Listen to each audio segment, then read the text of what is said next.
Hi, everybody. Hi, Hello. everybody. Thank you all for being here. It's really great to have a chance to come together for Asian and Pacific Islander American Book Month. I'm so excited to be here with this panelist of amazing authors. And so we're going to give a quick intro of ourselves. We'll talk through some of the challenges and the joys of writing in our space, and then open up to questions from the audience. Sound good? Sounds good.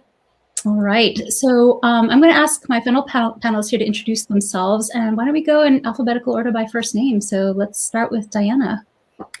Hi, my name is Diana Ma, and this is my debut year. So my debut book, Eris, apparently came out in December. So I'm brand new here. Awesome. So then I think we're at, oh, I don't know alphabet. It's Eileen. So I'm Eileen, or Eileen Wong Gregorio, or IW Gregorio. I'm here mostly to talk about my book that came out last year, literally at the height of the pandemic, April 15th. This is My Brain in Love, which I like to call my happy book about mental illness across cultures. And my debut novel was None of the Above. Awesome. So I'm Julie Ave. I'm the author of the middle grade series Eva Evergreen is here. And then I'm also the author of The Charm List, which is coming out next year from Wednesday Books. And I'm really excited to be here. Very cool.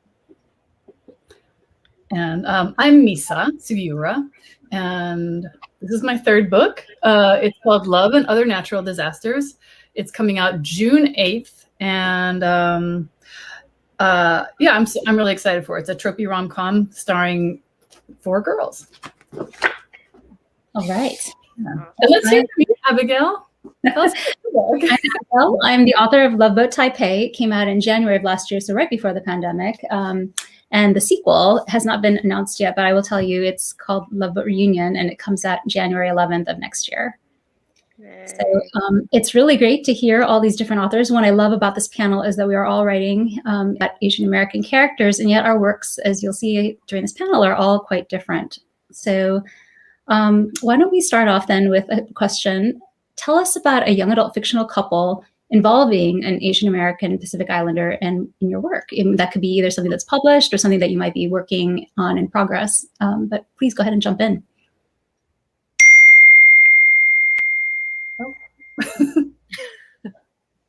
I'll start. So my couple, I think there's actually 2 couples in here, as you can see, but I'm going to focus on these 2 because they're both Asian. And the protagonist, her name is Nozomi Nagai, and she is a kind of hopeless romantic, relentlessly optimistic, just sort of impulsive kind of girl, and she's coming off of a tough rejection, and she wants to prove to herself and sort of to the world that she's not a loser, basically. And yeah, and then she falls for this other girl who's sort of like her platonic ideal of a girlfriend. She's beautiful, she's talented, she's charming, she's sophisticated, and she herself is coming off of a heartbreak, and she sort of says, like, why can we, that whole trope of I need to make my ex-girlfriend jealous right now because there she is. Oh my God, will you please be my girlfriend just for a few minutes? And Nozomi, who already is nursing a huge crush on Willow, agrees, knowing that in every movie and every book, the fake dating couple always ends up together. So she's like, this is perfect. This is exactly how I want it to work. And yeah, so she spends a lot of the book sort of scheming and trying to get her life to fit her ideal romance and the rom-com plots that she's familiar with. And yeah, so yep, there we go. Can you tell us a little bit about their ethnic backgrounds? Oh, sorry. Yes, of course. Nozomi is Japanese American, and her name actually means hope, because that's sort of who she is. She's very hopeful. And Willow is Taiwanese American, and I just love the name Willow. I thought it was really romantic. That's why that's her name. Oh, yeah, Willow Shue, HSU. And does that play at all into their romance? Their ethnicity? Not a whole lot. I mean, they do talk a little bit about, they joke about the stereotypes and about Asians and how that affects how the world sees them and stuff like that. But for the most part, in this book, I didn't make race a central part of the relationship, right? I tried to keep that on the outskirts and sort of like normalize being Asian and being in love. Wow, thanks, Misa. Mm-hmm. I'll go backwards this time, so I guess we go to Julie next. Yes. Also, I want to say I love fake dating. That's like one of my favorite tropes. So I'm so excited for your book, Misa. So the charm list is, well, maybe I can start with the tropes. It's enemies to lovers. It's childhood best friends to enemies to lovers. It's about two rival heirs of magic shops. So they are trying to outdo each other, and they are stuck because of some unfortunate circumstances on a road trip together, where they have to learn to bond and get together to make things go well. So my main character is Ellie Kobata. She's Japanese American, and then the love interest is Jack Yasuda. He is Japanese American, but he's half Japanese, and I would say that their cultural background doesn't play too much of an impact on technically their relationship, but it does play a huge role in, of course, like classic me, for their food. So Ellie works at a Japanese tea shop, her parents' tea shop. So they have like magical green tea and things like that. And then Jack, it's more like actually his family does stationery, so it's not exactly very Japanesey. But they bond over things like mochi and going through Japantown and things like that. Mm-hmm. One thing that my main character Ellie does have is she tries to go sort of on a date with this guy, and she's really excited about him because she's trying to fulfill her summer bucket list and all that. But when she goes on this date with this other guy, he's like, "You're beautiful, you're exotic," and I'm like, and so that's something I put in. It's like, like it's something that it's like I absolutely hate, and I kind of wanted to show that, hey, there's something wrong with this. If a guy calls you exotic, that's a car. That's not a human. So that's something relationship wise, or I guess as someone from a Japanese background, I have experience, and I would never want a reader to experience. And if they do, I want them to know, hey, there's something wrong with that. Mm-hmm. Yeah, thank you, Julie. I'd love to actually talk about that as a panelist, maybe with the next round of questions. All right, what about you, Eileen? So I love that both of you guys so far have talked about tropes, and I feel like that's such that's the elephant in the room. And like whenever you write romance, because you're always writing against this history of like all the rom-coms that you've ever seen, all the Jane Austen, everyone who writes romance, because it's such like the essential story of the human condition, right? Two people falling in love. Like we are always writing, either like with or against like all these tropes. And it's actually sort of the idea of tropes existing in all of literature and all of media is a funny central part of my book, because one of the main characters, Jocelyn, is a movie buff and aspiring filmmaker, and so she loves to see the world through the lens of like the TV tropes things. Okay, so like everything that she sees like falls into this trope. The important thing that everyone that she notes early on, though, is that like tropes are neither bad nor good. They simply are, and like they are what you make of them. And definitely one of the things that I wanted to do when I started writing This Is My Brain in Love was to invert a lot of the tropes.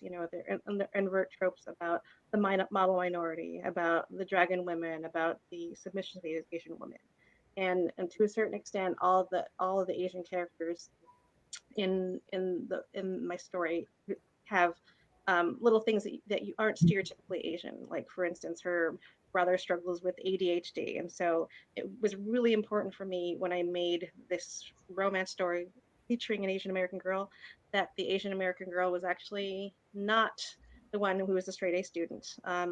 And her love interest in this book is actually a Nigerian American. And again, it was really important for me to show it. It was actually the Black boy that was the straight A student, the person who comes from a wealthier family, um, who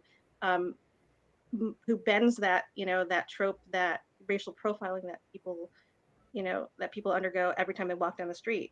And that was one of the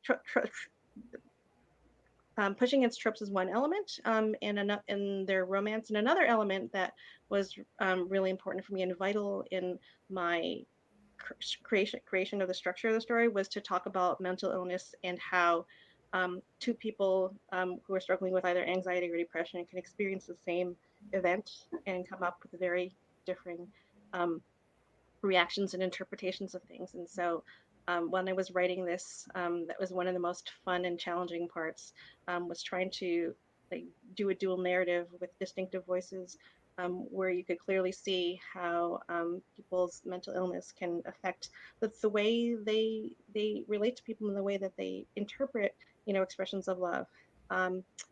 So though this is my brain in love, like I said, I like to call it my happy book about mental illness, because I do feel that one of the tropes about mental illness in media and literature is that so many of the stories really focus on the act of death by suicide, and without really showing that spectrum, that occurs when people start to even understand what they're feeling and be able to give language to what they're feeling, and moving on towards their acceptance or rejection of treatment and therapy and medications. And I felt very strongly that I want to show that it's possible to experience love, and to move beyond your neurotypia. And that's Jocelyn and Will.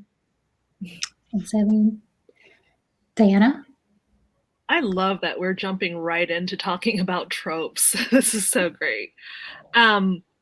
So my main character, Gemma, in Eris Apparently, is actually a young teen actress. So she's taking a gap year between high school and college, and she's decided to make a go out of Hollywood. Except when she starts going to casting calls, she's finding that she's constantly pushing against stereotypes, and she's being asked to play roles that she's not comfortable with, tropes of the submissive or very sexualized Asian girl. So so it's about it's a romance, but it's also about her finding that strength and connection to be able to fight against the roles that she's being asked to play and fight for a more authentic representation. So in the novel, there is, but I love all those romantic tropes, enemies to lovers, fake dating. Those were so much fun.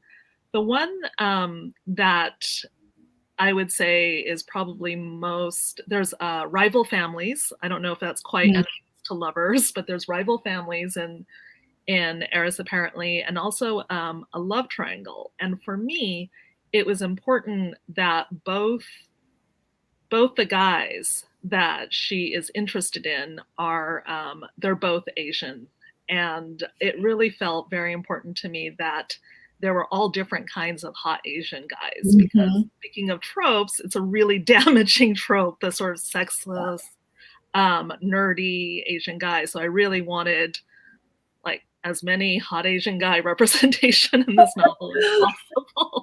I love it. So what she's choosing between is two hot Asian guys, but one of them is Chinese American and the other is Chinese, as in national of China. So she goes as an adult to China for the first time, and all her expectations about what China and Chinese cultures are gets overturned through this relationship with her possible love interest. I love it. I love hearing all these stories. So I'll go, and then I'd love to jump into some more of this conversation around these stereotypes that all of us, I think, have been challenging with our work. So Love Boat Taipei, it features Ever Wong. She is an 18-year-old dancer from Ohio who's going to med school, and her parents basically send her kicking and screaming to this program called Love Boat, or nicknamed Love Boat in Taiwan. It's an actual program that's been around since the 1960s. There's an equivalent in Korea. There's an equivalent in Israel called Birthright. But the one in Taiwan has always been nicknamed Love Boat because parents actually would send their kids there to find a spouse. And this was in a time when interracial dating was harder in the United States and in Canada and the various places where these students would come from. And so this was seen as a way to get your child married off well. And so that's how the nickname Love Boat came about.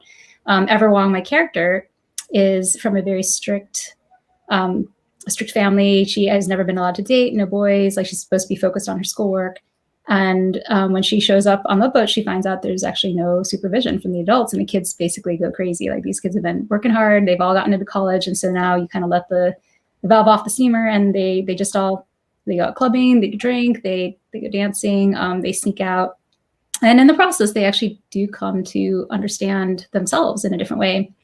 And I did not actually realize I was writing a romantic comedy until I took this book out on submission to agents. And that's what they told me it was. So I was thinking that this book was a story of identity. I wanted to also subvert stereotypes. And so it has actually 30 different Asian and Asian American characters. And when you have that many characters, some of them will fulfill the stereotypes and others will not. So Ever Wong, I would say, breaks stereotypes in the sense that she's a dancer who is trying to break out of and be herself. But her arch enemy turns out to be on the program. He is a guy who probably fits stereotypes. So he's a guy going to Yale. He's featured in the World Journal, which is kind of the big Chinese American newspaper. And he's been like the measuring stick that her parents have held up her entire life. Why can't you be more like this guy? And so, of course, he's on the Love Boat program, and she meets him, and she just hates his guts because her parents would leave clippings of his successes on her pillow. And he's going, he's Ivy League. He is a football player, though, which was a little bit kind of stereotype bending. And then there's a love triangle as well with another guy who's on the program who's kind of like the bad boy. Also, I think, stereotype breaking. And for me, it was also important to showcase these wonderful Asian American guys who are really, like, some of them are sweet, some of them are funny, some of them are goofy, some of them are, and to, I guess, showcase that diversity within the community. Mm-hmm.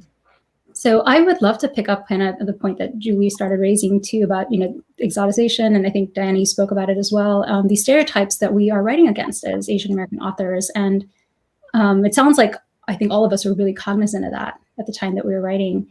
And I would just love for you guys to jump in and talk about like what drove, like what's been your personal experience with these types of stereotypes, and then how is that reflected in your writing? So I guess I can start by saying, for me, I didn't want to make it, I think as many of us, we face it in everyday life. Sometimes when we write a book, we want it to be an escape. And I didn't want to make it the whole premise of the book to be about stereotypes, about being exotic or being othered. So I tried to balance it between having it be the norm, that everything she is the norm, because it is for you and me and everyone on this panel, and also see sometimes from the lens of someone who sees us differently, and maybe someone who sees us differently will read this book and realize, oh, hey, maybe that's not the right way to frame this person, or maybe it'll be a bit of a wake-up call, although I hope it's not just from this book, but what's going on around us too. But those are some of the thoughts that I had when I was writing. And obviously I'm not a teen anymore. So it's been a few years ago, but it's part of what I experienced as a teen too. And I think, hopefully things have changed, but obviously these past few months, these past few years have shown that not a lot has changed too. Mm-hmm. Yeah, I had a experience. I should say, actually, I want to start by saying that my second novel, same thing. I deliberately chose like the I guess it's not really a spoiler alert. It was a love triangle, but it's clear who she's supposed to be with. and the guy she's supposed to be with is the Asian guy. For that same reason, I was like, we don't have enough like sort of hot Asian guys in YA romance. and she chooses him over like a hot white boy. So yeah, so same with all of you. Yeah, but that exotification. Anyway, like I've had that experience for sure. In high school, it was this really, I didn't see it that way at the time. I just thought, wow, this guy's dumb. But I was at a high school, it was Model UN, right? Where a contingent of teenagers from kids from the high school go to Boston, and everyone has their own country that they're supposed to be representing, and there's just mobs of teenagers, and then they have a big party at the end. So I was there with my friend Wendy, and this white boy came up to me, and we were just chatting, and he goes, "You have," what did he say? He said, like, "You have a lovely accent," which is such a silly thing for a high school boy to say, but I have a Chicago accent, and I like went real hard on the A. I was like, Chicago. And he goes, no, it's a Japanese accent. And I was like, no, it's not. And yeah, that was it. I was like, okay, bye. See you later. That makes me so angry just to hear. Oh, my heart's like, range. I just thought maybe it's the music's really loud. It was the first time I'd ever experienced anything like that. And it wasn't till I had an experience with a guy in college who was like, oh, something about like I had really short hair, and he's like, we'd look so beautiful with long jet black hair, and and then I found out later like he only dated Asian women, and then I was like, okay. I see a pattern here. But yeah, and I think having in my mind, Asians date Asians, or Asians date someone else who is familiar with that othering, makes kind of makes for a nice little safe relationship. Yeah. I guess a lot of the fetishization depends on where you grew up. And so I grew up in sort of like the New York, Tucky part of New York. Like, there's New York, and then there's Buffalo, and then there's Alabama in between. And I'm like definitely in the Alabama part, where, there were maybe 2 other people of color in my grade. Mm-hmm. And it was weird because for so long I felt so othered. Like I felt like my difference made me less attractive for a while, until the movie for the Joy Luck Club came around. And I remember distinctly going to, like, at this point, this is a time when like they used to have VHS rentals and like in grocery stores. And so I remember going and like renting Joy Luck Club with my grandmother or my father or someone. And the clerk was like, hey, good movie, Pretty Women, or like, something really horribly disgusting like that. And that was the first time like I came face to face with the idea that, okay, maybe my otherness isn't bad necessarily, but good in a too creepy way. Mm-hmm. And and after that, when I went to college, was when I started realizing that there was a thing that the exotification of like the Asian American exists. And I think it exists for many people because it is in the culture, in the area that I grew up, there were just no examples of it. And so what's so amazing to me is that now, like literally when I was growing up, there were 2 books about Asian American girls, maybe. I'm thinking Betty Ballard, The Year the Born Jackie Robinson. And then there was the girl in the Babysitter's Club that was Asian, or part Asian, right? Claudia. Whereas now, my kids are going to be growing up with so many different representations of, Asians. And I almost feel that just if someone even just reads one of our books, the ability of literature, of stories to really delve into character and make real what before was exotic. I mean, I feel like every one of us is working to combat that. I'm proud of us. We're awesome. Diana, do you want to comment on this one? Yeah, sure. It's funny, Abigail, when you asked this question, I was thinking all these examples just flooded my mind. I thought, oh, how sad it is that I have to pick what would be the most, what's the best example for this question, because it happens so often. And I think that so often the exoticization is connected to an over-sexualization, and so much of what is happening, what has happened now, makes me think about that in particular. And one example, it's not the one that makes me, shake with that rage as much, because it's so egregious, it's so obvious, like everyone could hear it and say, oh, yuck. It's the little ones that get to me, the ones that happen constantly, that just pile up. The where are you from, with the assumption that you're not American. But the one that I'll share, just because I can't say it's a fun story, but anyway, I'll share it. So I was at a B&B with my ex-boyfriend, and he was a white guy, and we had come down for breakfast.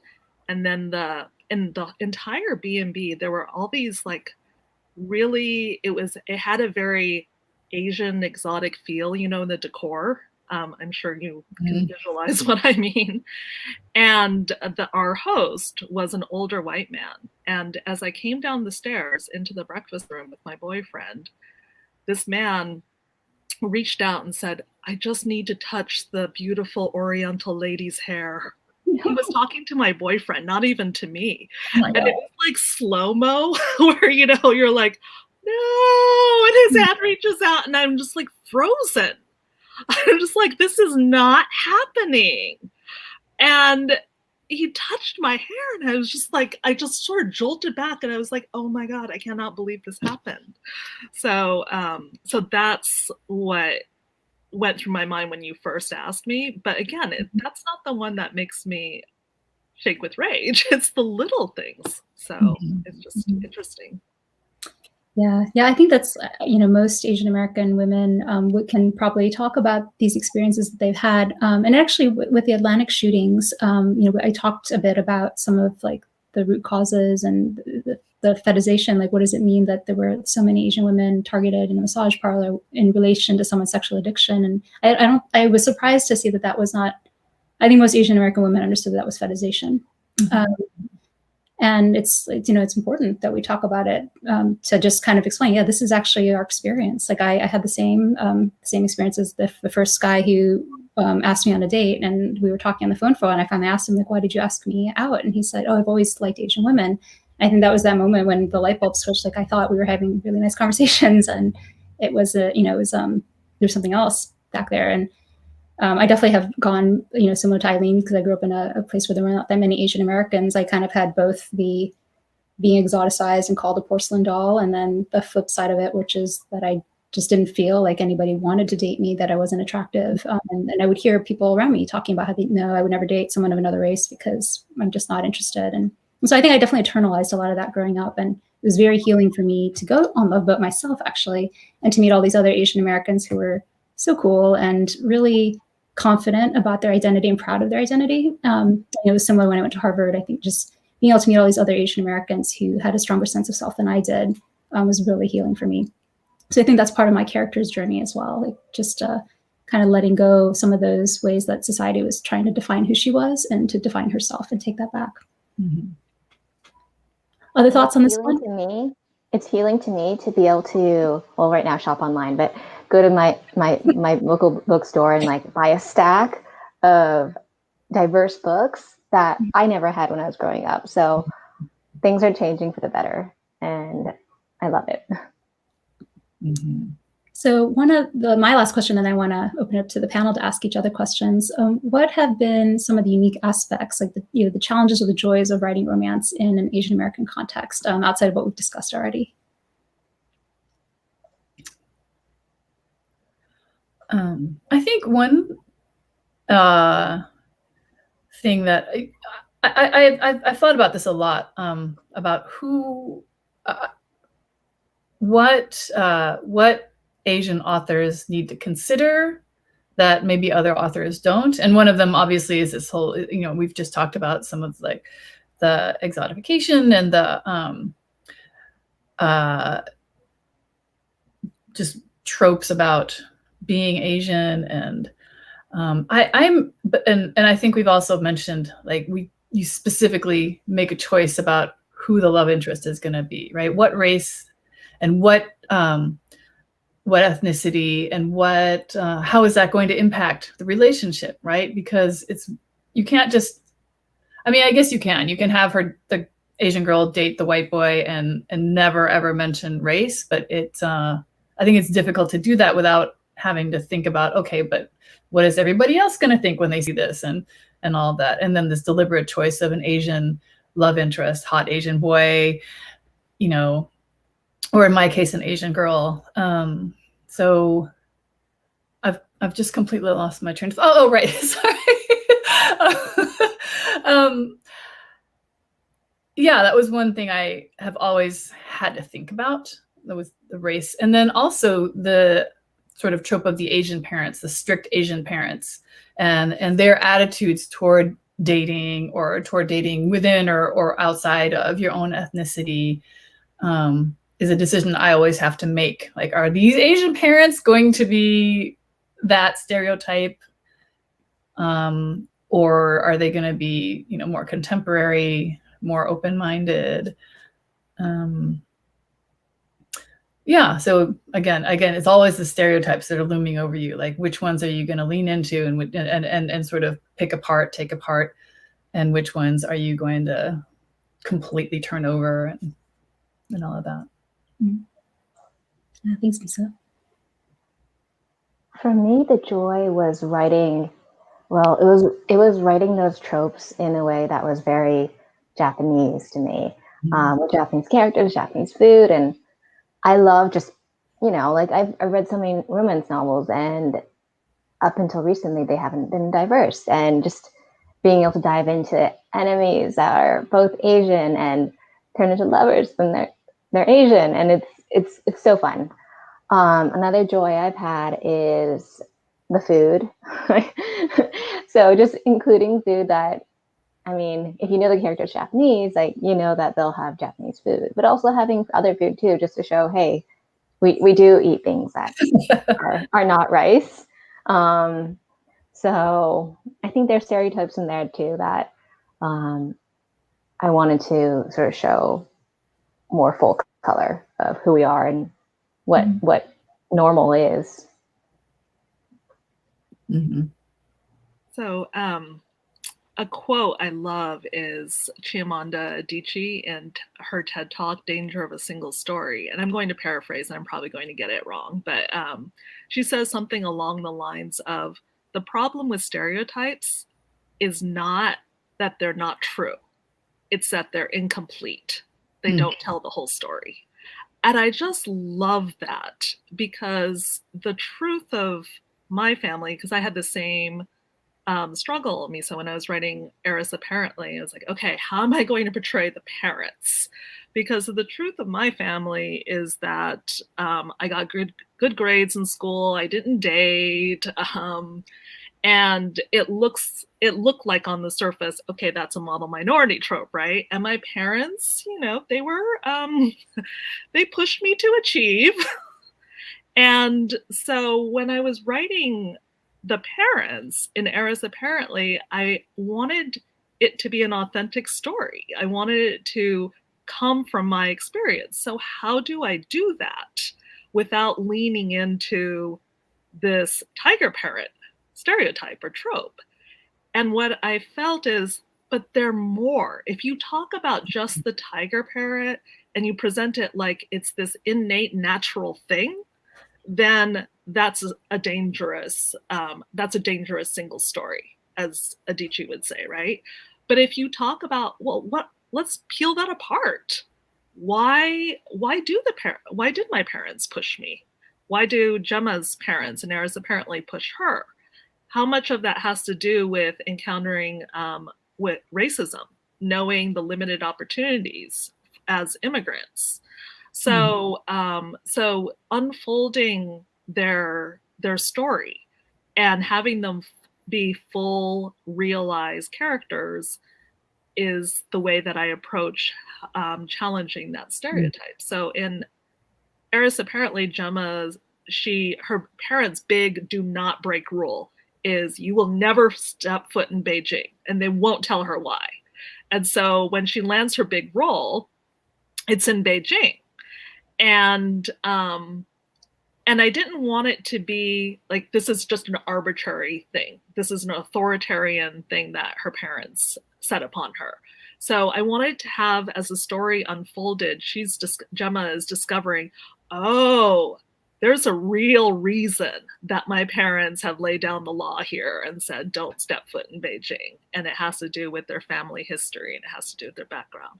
So I'm losing my train of thought a little bit. Just coming back to that was really hard though, because I wanted to write a family from my experience without falling into the stereotypes. And for me, that meant fuller characters that were complicated. And my worry was that my parents were going to read my novel then, which I had intended to write like not from my experience at all, completely fictional, but it's amazing how much of your life and your family seeps into your novel. So I was so anxious and nervous about my parents reading the novel, and my mother read it and she emailed me and said, I love this. Call me. So I called her. I was like, you liked my book? And she said, yes, I just loved it when you stood up for yourself at the end. And I was like, no, that's the character. That's my fictional character. And she was like, yeah, whatever. And in her head, I'm writing about our family and myself. So. That's awesome. Yeah, that's so well said. I think that's exactly how I felt writing Love Boat Taipei, is that I got to tell the full story, right? It's not like just this little surface that we often see. And that's the problem, I think, with this when your characters are always side characters in movies and in books, like you only see that little bit of them, and it's often not they're flat characters because that's all the side character has room for. But when your character gets to be the main character, then you can see that complexity of their life. So Ever Wong, yes, she's from a strict Asian family, but her mom volunteers at a homeless shelter at the church, and her dad is really open-minded about learning differences because his daughter is, Ever's younger sister is dyslexic, and so he's actually quite on the cutting edge of some of the thinking and the aids around that. And then for Ever too, going to Taiwan is her opportunity to learn more about what is it that drives her parents, and why is it that they are so worried about the things that they're worried about. And that, for me, that was such a joy to be able to share all of that and put that into this experience. That's something that others can read and then hopefully embody the characters and understand where they're coming from as well. What about you, Eileen? Yeah, everything that everyone says resonates, so deeply. I mean, I think that for me, Julie, my book is set in a restaurant. It's that's sort of the proximal plot. It has to do with the restaurant failing and my two main characters having to come up with a business plan to save it. And food is love. And the fact that they are able to share both Taiwanese American food and Nigerian food. Those are both pretty significant plot points in the story, because food in itself is a really sensual thing, and the process of preparing it. There's that making dumplings scene in Crazy Rich Asians that I kind of like played off of and spoofed a little bit in my book. I also agree that the stereotype of the strict Asian family is something I kind of leaned into. I actually made it again another big plot point, where the the most action that my characters really get, and it is like a kiss, and then immediately after that kiss, they're discovered, and um, the scheming father decides that, well, if his daughter's going to date, he's going to get something out of it. So he basically creates a hero's quest that Will needs to create, like hoops that he needs to jump through. Like they need to like sell so and like gain so many customers. They need to do these things, these business points, in order to be able to date. And so I think that I definitely had fun with that. And did have a lot of true to life discussions about interracial dating. I it was very watered down actually, because I put in there that her parents just wanted her to date a Taiwanese boy, but before that I had a much more specific thing that is a direct quote from my mother about how, yes, where she told me, like when I was in college, I think, American boys only want the one thing, so you should date an American boy, except you can't date mainland Chinese because they are blank, and you can't date a Vietnamese because they're blank, or Thai because blank, or Japanese because blank. So it really must be a Taiwanese American boy. Um, so I think that it's impossible it's impossible not to talk about race, because there's so much loaded history even within the Asian diaspora. And that's a really interesting thing that I think that people don't realize. People so often think of Asian cultures, Asian people as this monolith, but my goodness, it's something that I didn't even realize until I went to college, because all of the ethnic Asians in my area were all Chinese. Now there's been an influx of Vietnamese immigrants and a few more Korean immigrants, but like I didn't taste Korean food until I was in my 20s. And so life has been a learning experience for me as well, realizing that, my Asian experience is very different from others. Mhm. Yeah. Yeah.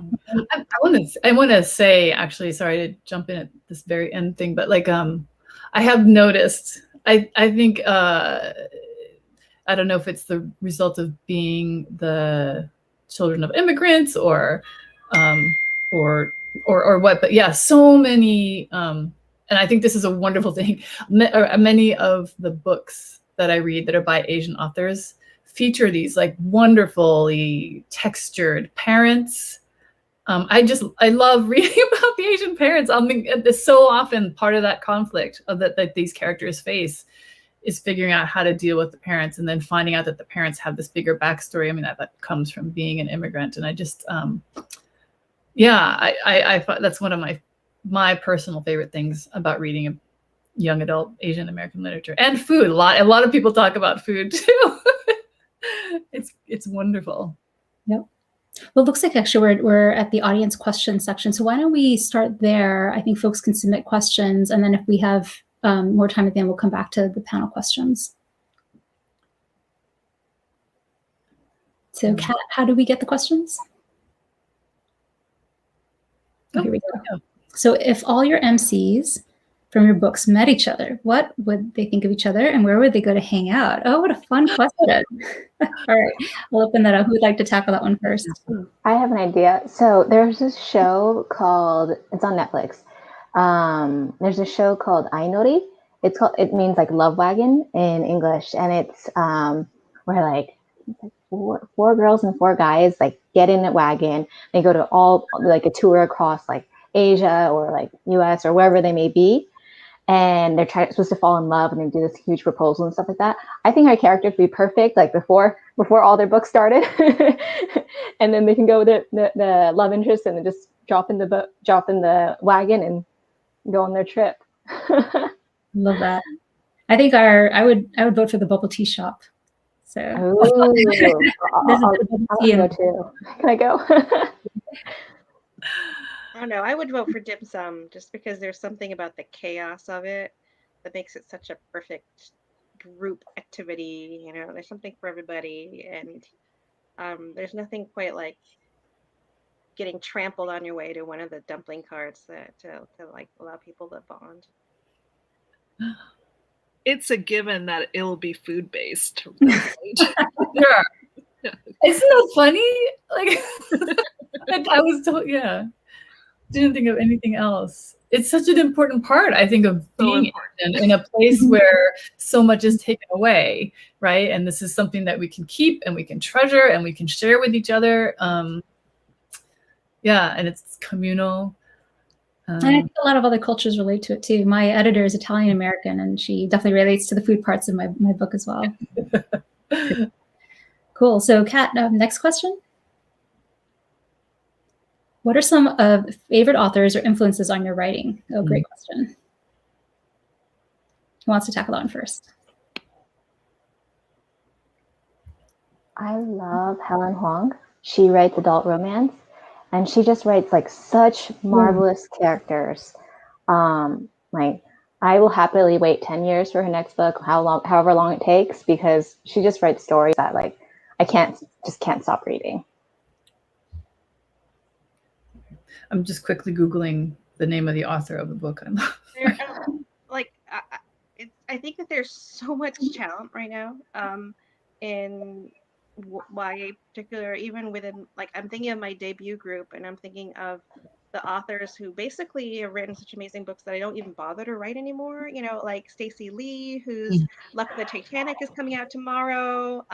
Kelly Lloyd Gilbert, who writes these amazing complex stories about mental health and loss. And Anna Marie McLemore, who's like lyricism and prose. Like Becky Albertalli was in my debut group, and like she's like the queen of rom-coms. I mean, I feel like I feel lucky and kind of jealous at the same time that my favorite authors are also some of my favorite people. Like, you know, so I mean, I think that it's daunting to be an author because you realize how much talent there is out there. At the same time, one of the most beautiful things, and it was sort of my journey in writing my debut and finally writing a second one 5 years later, is to like realize that there are stories out there that are your unique ones to tell. And I think that that's hopefully what we've all done. You said, did you find the name? I did. Sorry. So honestly, I am of an age where Amy Tan was like the first and only book I read. I stayed up all night reading it. Someone, my professor, in fact, English professor, recommended it to me. And it was the first time I saw, Asian families from an Asian perspective, right? And in a sort of contemporary setting. And the next one I read was Nothing But the Truth. This was 2015 or so by Justina Chen. Yeah. And she, and it's, contemporary young adult fiction about about a Chinese American girl. And it was funny and it was smart. And it was just when I was starting to think maybe I'd like to write one, a novel about Asian characters. And it was such an inspiration to me to find someone who was doing it and doing it well. And, had actually, sorry. So like I said, my computer is on a cat tree and my cat just climbed the cat tree and is shaking everything. Anyway, I think she's wonderful. And then of course, Jenny Han, same thing. So in terms of contemporary authors, those are, can I just plug one more who's coming up and coming?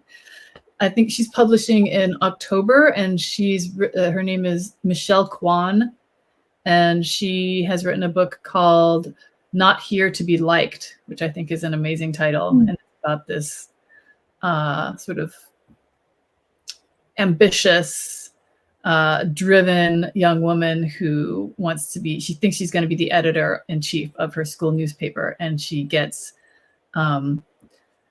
outvoted, or someone beats her in the election, and it's just some random guy who just suddenly decided he wanted to run, and she has to figure out how to deal with that. Oh, I'm excited to read that. Yeah, it's really fun. I have so many. I just want to like name a bunch. In the adult romance, Helen Hong as well, Alicia Rai, Sonali Dev, Courtney Milan, Sherry Thomas. I'm sure I'm I like missing. your taste. Right. I love adult romance, but I love YA romance too. And I'm Jenny Han, of course. Lila Lee, is she the one who wrote I'm the One I Want about K-pop? Oh, such a fun book. And I just, so many. Elizabeth Lim for fantasy, so good. So, yeah. Yeah, well, I echo all these authors as well. And I would say, Jean Yang's American Born Chinese was really influential for me because it was the first time I read, like, oh, that's our story. And I love how he brought together the magical, the mythical with the real world. I actually really love fantasy books. And I actually wrote Love Boat Taipei, even though it's young adult contemporary. I wrote it like a fantasy novel in the sense that it's like a girl goes through a portal into another world, has this transformative experience. Like this other world has this, its own set of rules and a whole group of people. And then she comes back home transformed, which is kind of, the arc of a fantasy novel, a high fantasy novel. So I love Jonathan Strange and Mr. Norrell. I love The Book Thief, which is historical, not fantasy. And I grew up actually reading a lot of David Eddings. So I think that ended up influencing me in ways I didn't even realize. But I loved Laura Ingalls, and of course, yeah. So there's so many books I think that I don't even know until I go back and read them how much they've shaped me. All right, Kat, do we have maybe one more question, and then we could take the panelist questions. Out of all your characters, who would you get along with or not get along with from your novels? I love that question. Maybe we should change it to not get along with, because that's the harder one, right? All your characters are yours. That's a fun one. Yeah, so not get along with. I think what's ironic is that in This Is My Brain and Love, the frenemy in the book is probably the one that's most like me. Like, so the really annoying, overachieving one. So it's funny. I think that, we would be instant rivals in some way. And so I mean, it's funny because I feel like the emotional arc of my main character was mine, but the actual like outward facing arc was the one of the frenemy. So, and again, like trying to show, and she who also happens to be Asian, who's the other Asian in the grade that she always gets confused with, because all Asians look alike, So,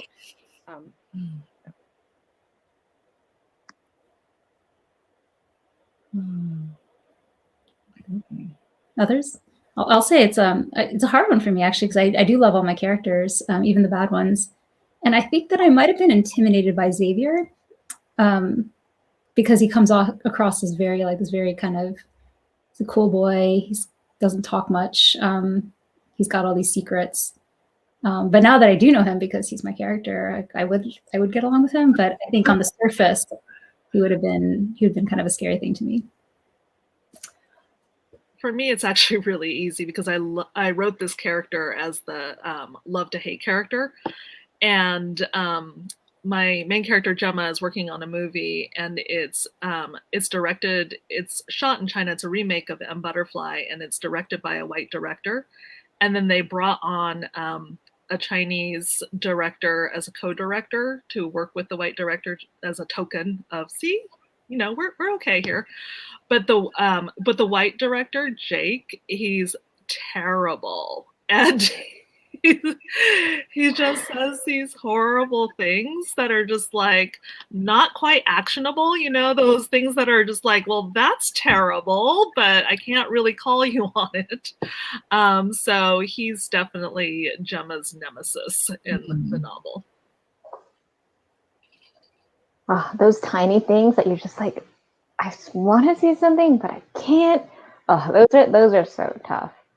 For me, the character that I would not get along with is the love interest dad.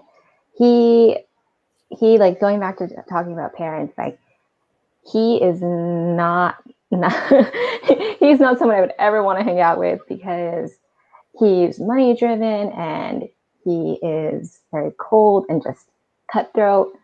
And he, one of the reasons why the love interest is who he is. And there are strong reasons for why he is that way. But I would never go get some boba with him. Like, no thanks. What about you, Misa? For me, I think the characters that in high school, maybe even now, I would have not wanted to be friends with are same with Abigail's and Eileen's, like the really high achieving, driven go-getter types. So in This Time Will Be Different, which is my second book, there's a girl who's sort of like always been president of everything, and super charming and super high accomplished, and thinks she's everybody's friend. And her name is Sabrina. And in this, and I actually think in Love and Other Natural Disasters, the girl that Nozomi falls in love with, Willow, also very talented, very outgoing, very charming, very glib. Those are the types of people that I definitely was intimidated by in high school, and therefore was like, I don't, like, you must be shallow, or you must not be a nice person, or I would make up reasons not to like them. Great. So there is actually one more audience question that would be great for us to answer. It's asking what's next up for each of us, and maybe if we run out of time, why don't we go ahead and add, how can people find us or follow us and support our work going forward? I can go first for this one. I want to say hi, Eunice. Eunice writes really great adult romance, so I want to say hi. So for me, what I'm working on, I write middle grade and I write young adult. So I'm working on a secret middle grade project. I'm also working on my option for my young adult. And in terms of where you can find me, I'm on Instagram mostly, AAPI Books. And then I also have a newsletter that you can sign up for on my website, juliabibooks.com/newsletter, where I talk about like my writing, Eva, the charm list, and all the fun writing things.